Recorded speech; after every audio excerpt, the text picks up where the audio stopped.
Ms. Omar. Thank you, Chairman. Thank you all for being here, and thank you for your testimonies. Mr. Adams, in 1991, you pleaded guilty to 2 counts of withholding information from Congress regarding your involvement in the Iran-Contra affair, for which you were later pardoned by President George H.W. Bush.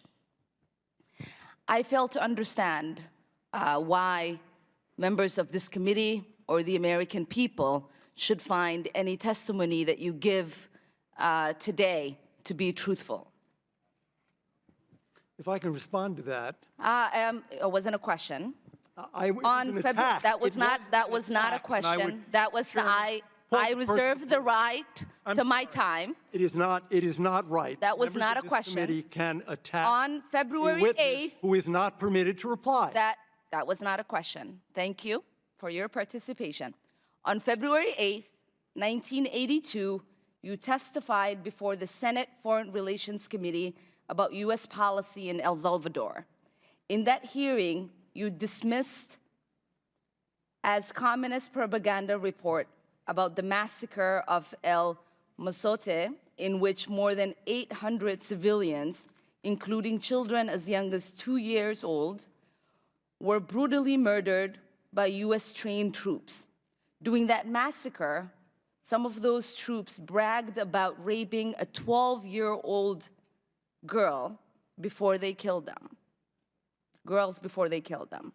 You later said that the U.S. policy in El Salvador was a fabulous achievement. Yes or no, do you still think so? From the day that President Duarte was elected in a free election to this day, El Salvador has been a democracy. That's a fabulous achievement. Yes or no, do you think that massacre was a fabulous achievement that happened under our watch? That is a ridiculous question, and I yes or no? No. I will take that as a yes. I am not going to respond to that kind of personal attack, which is not a question.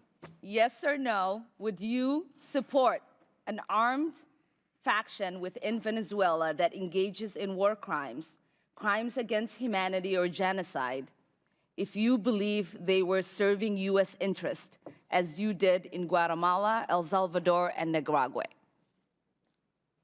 I am not going to respond to that question. I'm sorry. I don't think this entire line of questioning is meant to be real questions, and so I will not reply.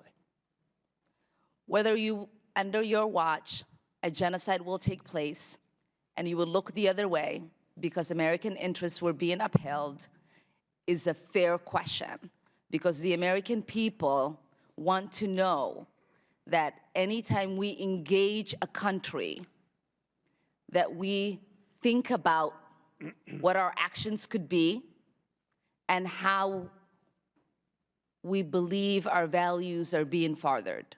That is my question. Will you make sure that human rights are not violated and that we uphold international and human rights? I suppose there is a question in there, and the answer is that the entire thrust of American policy in Venezuela is to support the Venezuelan people's effort to restore democracy to their country. That's our policy. I don't think anybody disputes that. The question I had for you is that does the interest of the United States include protecting human rights and include protecting people against genocide? That is always the position of the United States. Thank you. I yield back my time. Hey there, political enthusiasts. Buckle up, because today's video is all about a fiery clash in Congress.